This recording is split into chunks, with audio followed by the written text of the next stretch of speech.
Yeah, it's obviously a lot of weather issues going on in Lexington here the last few days, and so we do want to remind people that we're playing the game tomorrow. Even if the university is closed, we'll still play the game. There's heated and handicap accessible shuttles that'll be running an hour before and 30 minutes after the game. And so still a chance for you to get into the Coliseum, and we'd love for a big crowd to come tomorrow night. If the weather won't allow you to get here, we'll be on SEC Network Plus, and also our radio broadcast with Neil Price.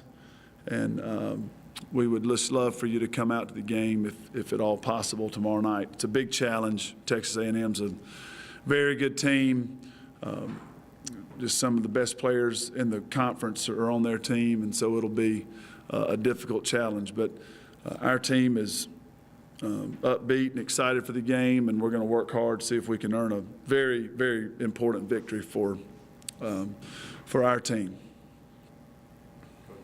The school closures or weather or anything affect your guys' practice schedule? You know, we're so fortunate with how close our players live. It really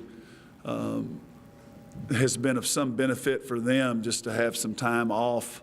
I don't know if people realize how difficult it is for our players.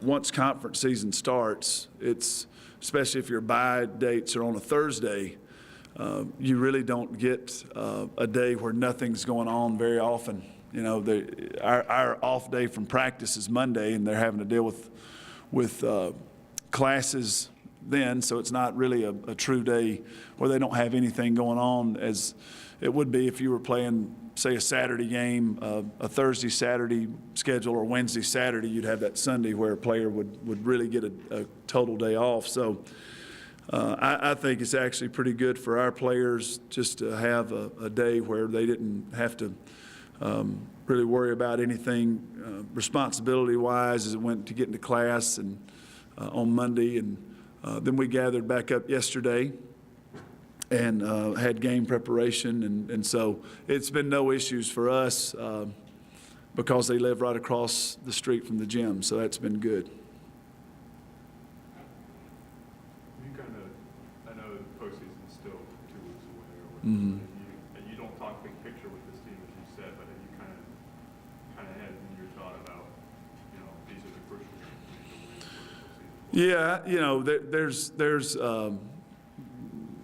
you know, we've worked through 3/4 of the schedule, and we're in good position to set ourselves up for the NCAA tournament. We're in good position to set ourselves up for SEC tournament. Both of those are significant events in our program, and we want to do well in both.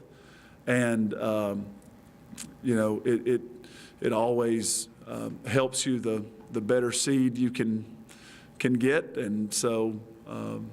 So there's a lot to play for, a lot to play for from the big picture point of view. But you know, with our team right now, we're really trying to get focused on Texas A&M. Be a significant victory. We're right there with them, you know, in competition for some positioning in the SEC and probably in the NCAA too. So it's a big game tomorrow night, and. You know, the only thing I just tell the team is that we still have an opportunity to really get it together and really play some good basketball and see how good we can be and see what this season can end up being. So just trying to encourage them with constant improvement and really trying to get focused, and you know that the best time of year to be clicking and playing well is at the end. So that's what we're going to try to do. Considering the injuries that you had, particularly with Janae, are you surprised, or how surprised are you to still be in this position now, to still be in contention for this spot? Yeah, I don't know if surprise is the right word, because you really, you know, you're really not focused on just one player and how she impacts the team. It's always an approach of how can the team win, And so you certainly know that there are challenges without Janae, and, you know, all of us sitting in this room, we could have a good discussion on what it's meant.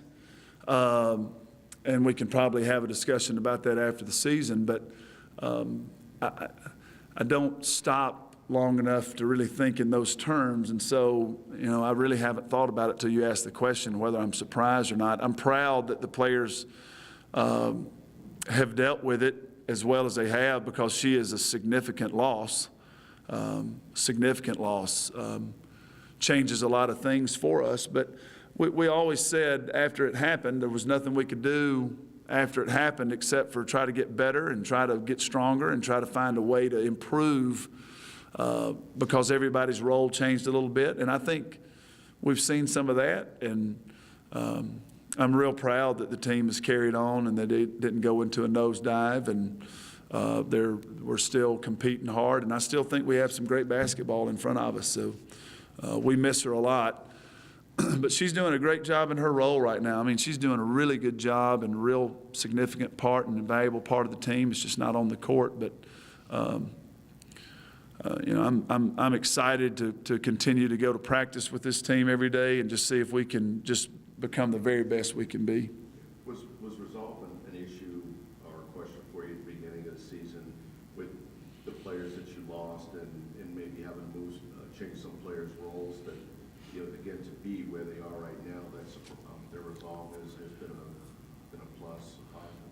Yeah, I think so. You know, I don't know, you know, what people like to hear or if they get tired of hearing about it from us. But, you know, it's been a challenging season, and we are in the thick of things. And if we can win a bunch more games, or you know, either way, how it goes, we're there with a chance to compete, and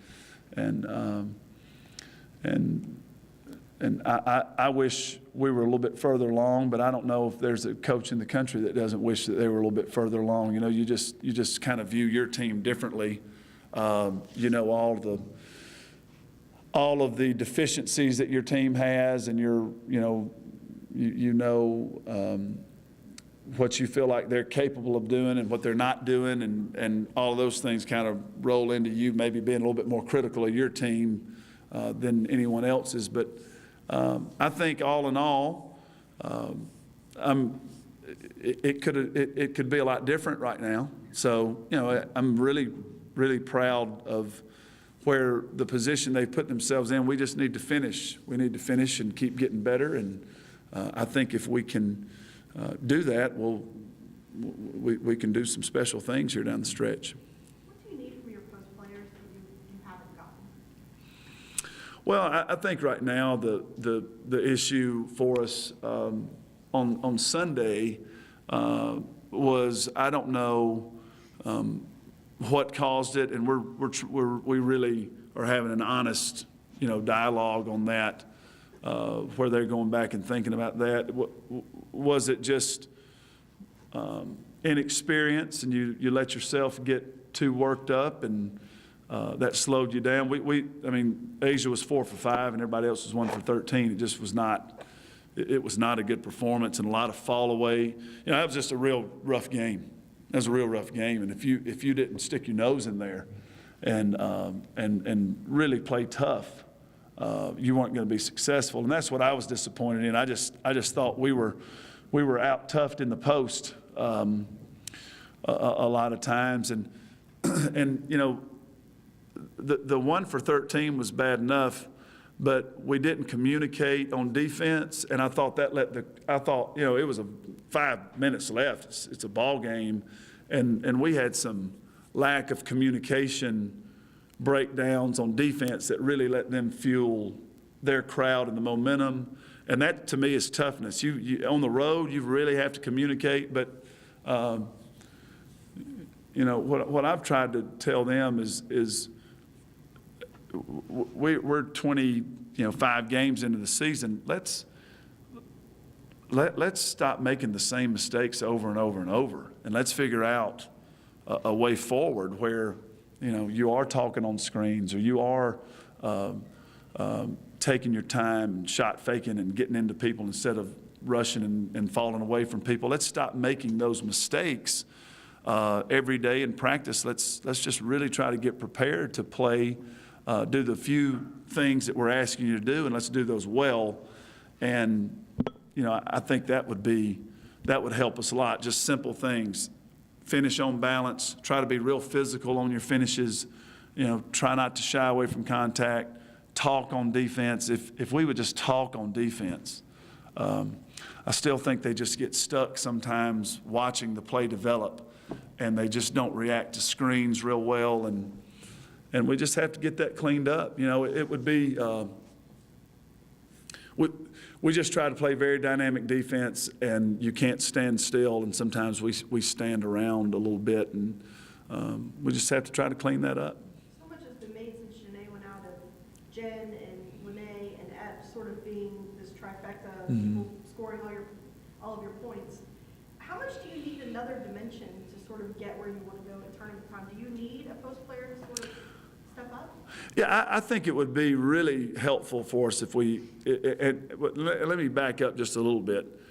Some of our issues too are, you know, Asia should have touched the ball more than 5 times, and we just don't throw it in there.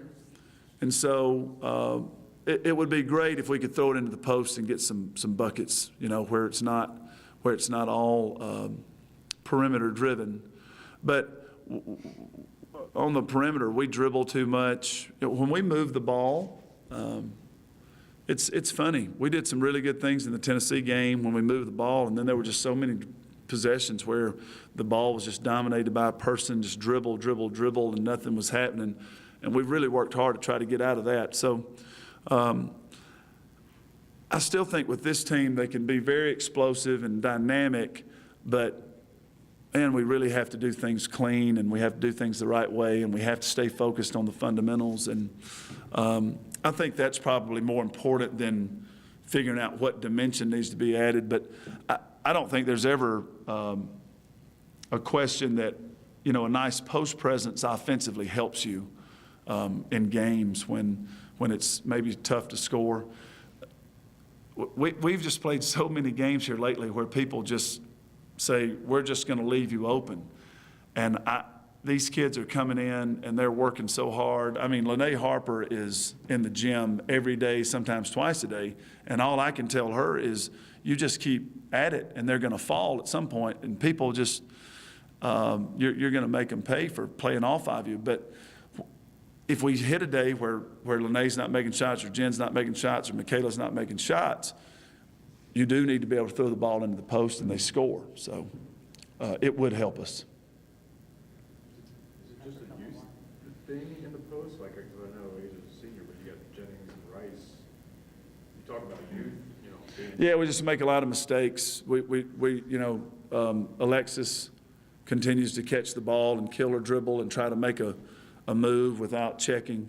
Alyssa gets very rushed instead of taking her time.